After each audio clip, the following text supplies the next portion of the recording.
ఇళ్లల్లుండే అవ్వలు అక్కలు చెల్లెన్లు జర పైలముల్లో పొద్దుందాక ఎవలన్నా దూపైతుంది నీళ్ళియుమనో అడ్రస్ చెప్పుమనో లేకపోతే ఇంకేమన్నా అడగనీకి మీ ఇండ్ల ముంగట్కొస్తే జర అల్లతోని జాగ్రత్తగా ఉండుండ్రి. ఎందుకంటే ఇయ్యాల రేపు దినాలు అస్సలు మంచిగా లేవు.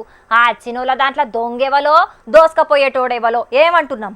ఇయ్యాల రేపు ఎవలన్నా పాపం అంటే ఆ పాపం వచ్చి మన మెడకు చుట్టుకుంటున్నది పోన్రి. ఇగో పెద్దపల్లి కాడ సంగీత సినిమా టాకీస్ పక్క గల్లీలుంటది రమాదేవి అనే గీ అమ్మ. అయితే నిన్న పగటిల్లి ఇంట్లో టీవీ చూస్తున్నదట. ఇంతల్నే గీ బద్మాష్ గాడొచ్చి అమ్మా ఎండకు నాలుకెండిపోతుందమ్మా జర్రని నీళ్ళియమ్మా అని ఇంటి ముంగట్కి వచ్చిండట.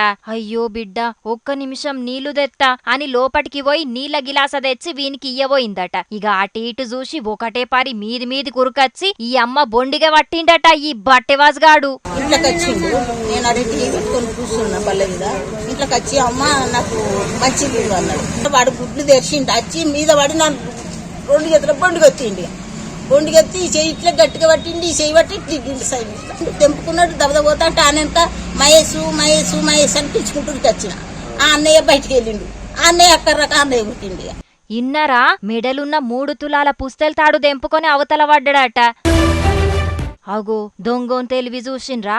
ఎవలకు దొరకద్దని రెండు టీషర్ట్లు వేసుకొని వచ్చి దొంగతనం చేసినాక తెల్ల టీషర్టును గల్లీలిడిచి అవతల పడ్డాడు. ఎవడ్రా నువ్వు ఎంత టాలెంటెడ్ గున్నావు అని పరేషాన్ అవుతున్నారు ఈ వీడియో చూసినోళ్ళు. చూసిండ్రు కదా ఇండ్లల్లో ఒంటరిగుండే ఆడోళ్ళు. జర ఇంటి ముంగటికి కొత్తోళ్ళు ఎవలన్నా నచ్చినా పైలంగుండుండ్రి. దొంగలు పాడుగాను ఎట్లా మోపైనరో గదా. పట్టపగటిలి ఇండ్లకి వచ్చి మరీ దోసుకపోతున్నారు ఇలా దినాలుగాను.